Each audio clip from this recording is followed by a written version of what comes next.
Jabardasth.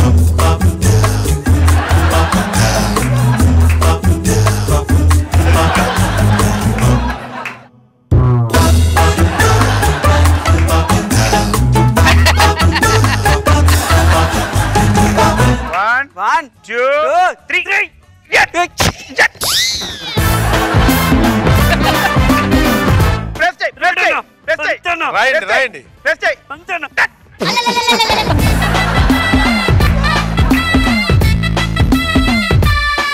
Okay ఓ పని చేయి, నేను పడుకుంటాను ఎక్కి.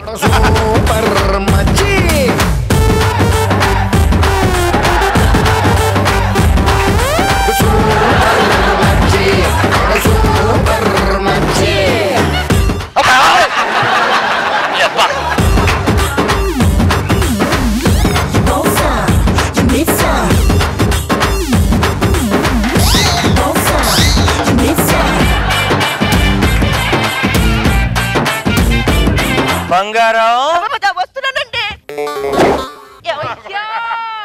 నేను నిన్న ఈవినింగ్ వచ్చేసరికి నువ్వు ఇంట్లో లేవు. ఎక్కడికి వెళ్ళావు? షాపింగ్ మాల్కి వెళ్ళానండి. భర్త హాల్లో లేనప్పుడు నీకు షాపింగ్ మాల్లో ఏం పని? నేను ఆఫీస్కి వెళ్తున్నాను. వెళ్ళండి. అదేంటి వెళ్ళిపోమంటావేంటి? మీరే కదండి అదంటే ఇదంటారు ఇదంటారు. నా వల్ల కాదని చచ్చిపోతానండి. బంగారం నువ్వంటే నాకు ఎంత ప్రేమ తెలుసు. ఐ లవ్ యూ బంగారం. I to love you. నేను ఆఫీస్కి వెళ్ళి వస్తాను. బాయ్. జనాలు చెట్లకి డబ్బులు రాలితే అంటారు కదా, నిజంగా రాలితే ఏంటి పరిస్థితి? ఈ జబర్దస్త్ అనే ప్రోగ్రామ్ వస్తుంది చూసావుగా? అయ్యో చూస్తాను. దానిలో 7 కొండలనే సెలబ్రిటీ ఉంటాడు. ఇప్పుడు నిజంగానే చెట్ల గనక డబ్బులు రాలితే 7 కొండలు కోతులు పెంచుకోవడానికి కూడా వెనకాడని నేను చెప్తున్నాను. అర్థం కాలేదు. అర్థం అవ్వాల్సిన వాళ్ళకి అర్థమైంది. నువ్వు ఏదో బిల్ల ప్లీజ్. అమ్మో 7:30 కాఫీ తాగే టైం అయిపోయింది. ఏమే కాఫీ తాగే టైం అయింది 7 అయింది అని మీరు అంటారు.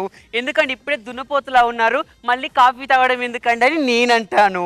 మరి ఏం తాగమంటావని నువ్వంటావు. ఎందుకంటే గ్రీన్ టీ తాగితే ఆరోగ్యానికి బెస్ట్ అని నేనంటాను. అప్పుడు మీరు అయ్యో నీ చేతితో విషం ఇచ్చినా తాగుతానని మీరంటారు. అయ్యో విషం ఎందుకు ఇస్తానండి, నేను గ్రీన్ టీనే తీసుకొస్తాను నేను అంటాను. Green tea తీసుకొస్తానుండండి.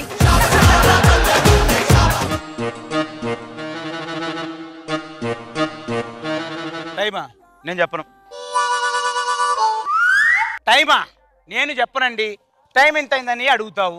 9 అయిందని అంటాను. అప్పటితో ఆగుతావా? ఎక్కడికి వెళ్తున్నారు అని అడుగుతావు. పని మీద ఊరు వెళ్తున్నానండి, 2 రోజుల దాకా మళ్ళీ మా ఇంటికి రాను, మా ఇంట్లో మావిడ ఒక్కతే ఉంది అని అడుగుతాను. మీ ఇంటి అడ్రస్ ఎక్కడా అని అడుగుతావు. అప్పుడు నేనేం చెప్తాను? మొహమాటం కాబట్టి మణికొండలో 2 dash 33 హనుమాన్ గుడి పక్కన అని చెప్తాను. మా ఆవిడ ఎర్రిమా లోకము వెళ్ళి ఇంట్లో డబ్బులన్నీ ఇచ్చేస్తుంది. అవి ఇచ్చేసిన తర్వాత హ్యాపీగా ఉడాయిస్తావు. నీకెందుకు చెప్పాలి ఆ టైము? నేను టైం చెప్పను.